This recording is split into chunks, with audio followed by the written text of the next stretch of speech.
Les super-héros ont des super-pouvoirs. Ils ont également des super-armes. Les super-juristes ont eux aussi des super-armes. Ces armes sont les moyens d'irrecevabilité. Ils permettent de faire rejeter rapidement une demande en justice formulée contre un justiciable. Dès lors, le juriste qui les maîtrise devient un véritable super-héros pour son client. Ces moyens sont prévus à l'article 168 du Code de procédure civile. Ces moyens peuvent être opposés tant à la demande qu'à la défense. Pour les fins de la démonstration, nous nous concentrerons sur la demande. Ainsi, le défendeur peut demander le rejet de la demande en justice s'il y a litispendance. À titre d'exemple, un fournisseur reproche à son client un défaut de paiement et enclenche la procédure d'arbitrage prévue dans leur contrat. Alors que l'arbitrage ne se déroule pas comme il le souhaite, le fournisseur dépose une demande à la Cour du Québec. Le client peut demander le rejet de la demande introductive d'instance déposée à la Cour du Québec pour cause de litispendance. Le défendeur peut demander le rejet de la demande en justice s'il y a autorité de la chose jugée. Peu de temps après la vente, une maison est inondée à cause d'un débordement de la rivière. L'acheteur demande la nullité du contrat pour cause d'erreur dolosive.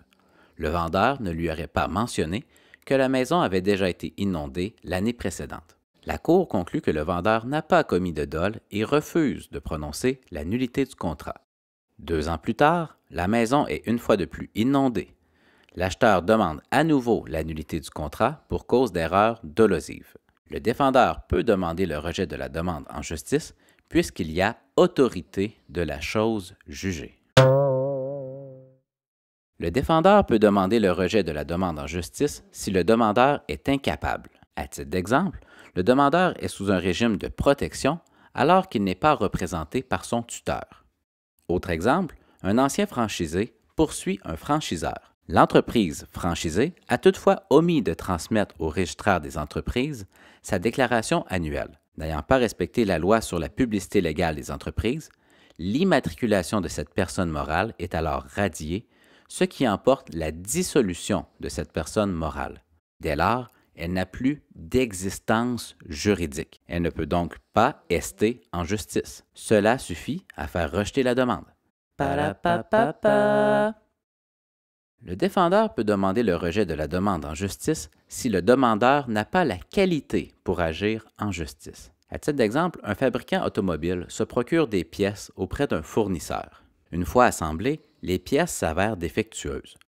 L'actionnaire principal de la compagnie poursuit le fabricant. Or, il n'a pas la qualité pour agir en justice. Ce sont les administrateurs, au nom de la compagnie, qui peuvent poursuivre le fournisseur. Le défendeur peut demander le rejet de la demande en justice si le demandeur n'a manifestement pas d'intérêt. À titre d'exemple, vous achetez un cheval pour des fins de compétition, mais le cheval est affecté d'un vice caché. L'entraîneur du cheval, qui est un tiers au contrat de vente, poursuit le vendeur pour vice caché. L'entraîneur n'a pas l'intérêt juridique nécessaire pour poursuivre le vendeur. Le défendeur peut demander le rejet de la demande en justice si la demande n'est pas fondée en droit, quoique les faits allégués puissent être vrais. À titre d'exemple, la demande allègue qu'en 2015, vous avez brisé l'ordinateur du demandeur qui vous réclame la somme de 1 000 $.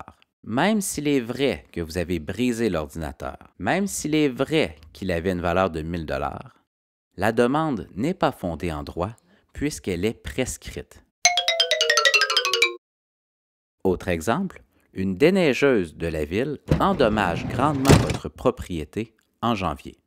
Au mois de septembre, vous poursuivez la ville afin d'être dédommagé. Même si une faute peut être imputable à la ville, même si vos dommages sont véridiques, votre demande peut être rejetée à l'aide d'un moyen d'irrecevabilité puisque vous n'avez pas avisé la ville dans les 15 jours de la date de l'accident tel qu'exigé par la loi sur les cités et villes. Voilà qui complète l'étude des moyens d'irrecevabilité.